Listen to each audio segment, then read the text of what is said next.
ये है दुनिया की सबसे ऊंची मूर्त स्टैचू ऑफ यूनिटी। 182 मीटर ऊंची यह मूर्त है भारत के प्रथम गृह मंत्री सरदार वल्लभ भाई पटेल की। स्टैचू ऑफ लिबर्टी से भी लगभग 2 गुनी ऊंची इस मूर्त का उद्घाटन 31 अक्टूबर 2018 में माननीय प्रधानमंत्री नरेंद्र मोदी के द्वारा किया गया। Statue of unity Sardar Sarovar dam के दक्षिण नर्मदा नदी के टापू पर 3000 करोड़ के भारी भरकम खर्चे से बनाई गई है। इंफ्रास्ट्रक्चर लार्सन एंड टर्बो ने यह प्रोजेक्ट 33 महीनों में पूरा किया। इस स्टैचू की भव्यता जो हमें दिखाई जा रही है, क्या वह सच है? शायद नहीं। 3000 करोड़ की लागत में बनाई गई। अगर इन्हीं पैसों से अगर गरीबों की मदद की जाती तो कई लोगों की जिंदगानी बदल जाती। अगर सरदार वल्लभ भाई पटेल होते तो क्या इस मूर्त को बनाने की वह इजाज़त देते? शायद कभी नहीं। और आज हम बात करेंगे दुनिया की इस सबसे बड़ी मूर्त के पीछे के काले सच के बारे में। आपको बता दें, 31 अक्टूबर 2018 को देश के प्रधानमंत्री नरेंद्र मोदी सरदार वल्लभ भाई पटेल की कांसे से बनी इस मूर्ति का अनावरण किया। सरदार वल्लभ भाई पटेल देश के एक महान नेता थे। उन्होंने भारत की आज़ादी के बाद कई रियासतों को भारत में मिलाने के लिए अहम कदम उठाए थे। इस मूर्ति का नाम स्टैचू ऑफ यूनिटी यानी कि एकता की मूर्त रखा गया। लौह पुरुष की इस विशाल मूर्त का सपना श्री नरेंद्र मोदी ने जब वह गुजरात के सीएम थे तभी वह सपना देख लिया था और प्रधानमंत्री के दौर में उन्होंने इस सपने को पूरा किया। एक और जहां कुछ लोग इसकी भव्यता की तारीफ करते नहीं थक रहे, वहीं कुछ लोग इस स्टैचू के निर्माण पर कई सवाल खड़े कर रहे हैं। सबसे पहले इसमें चाइनीज मटेरियल और वर्क फोर्स को लेकर उठा।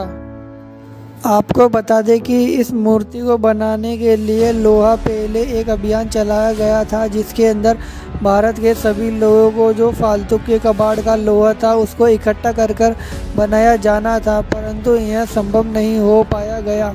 ट्यूबा कंपनी के लोगों ने चाइनीज से यह तांबा और लोहा लिया और इस मूर्त के निर्माण में हजारों चाइनीज मजदूरों ने भी काम किया। अब कुछ लोग इस मूर्त को मेड इन चाइना कह रहे हैं, तो क्या गलत है? वहीं इस प्रोजेक्ट के आसपास के लोग किन परिस्थितियों का सामना कर रहे हैं यह आप अंदाजा भी नहीं लगा सकते।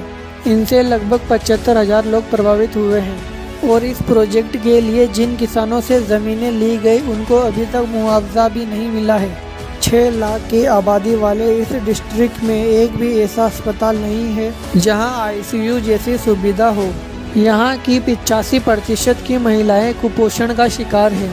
यहाँ के आदिवासी इतने गरीब हैं कि उनके पहनने के लिए कपड़ा और रहने के लिए छत तक नहीं है। इस प्रोजेक्ट के हिस्से से बने बांध से तड़वी जनजाति के लोग जलमग्न की समस्या से जूझ रहे हैं। जम्बूगोड़ा के नारूकोट के 8 गांव वहां के रिजॉर्ट बनाने के लिए खाली कर दिए गए हैं। रिहेबिलिटेशन की रिपोर्ट के अनुसार वहां के लोगों को जमीन के मुताबिक पैसे भी नहीं दिए गए हैं और वहां के लोगों ने कई बार प्रदर्शन कर अपना रोष भी प्रकट किया, लेकिन किसी ने भी उनकी नहीं सुनी और बहुत से लोगों की रोजी रोटी छिन गई। सरकारी मुआवजे से जिंदगी कट जाएगी ऐसा तो लगता नहीं है। अब आप ही बताओ, जिस देश में गरीब भूख से मर रहा हो, किसान चंद रुपयों के कर्जों के नीचे दबकर आत्महत्या करने को मजबूर हो, वहीं 3000 करोड़ की पब्लिक मनी से एक मूर्ति खड़ी कर देना कहाँ की समझदारी है? और आधुनिक की जो संभावनाएं सरकार बता रही है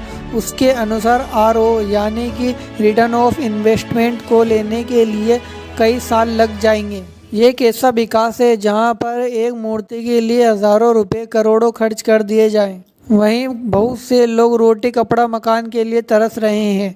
अगर सरदार पटेल जिंदा होते तो वह यह कभी भी नहीं होने देते। 3000 करोड़ से कितने हॉस्पिटल, कितने स्कूल और वह कितने बुनियादी सुविधाएं हम यहाँ तक पहुँचा सकते थे, इसका अंदाजा लगाया जा सकता है। ये सब तय करना उस करदाता का काम है जो सरकार को दिए कर का सही इस्तेमाल सुनिश्चित करने में रुचि नहीं लेता। यदि 3000 करोड़ रुपए में भारत की गरीबी व अन्य सुविधाएं मिल सकती थी, परंतु यह सब तो सरकार का काम है। हमारे पैसों से ही मूर्ति बनाई जो किसी काम की नहीं है।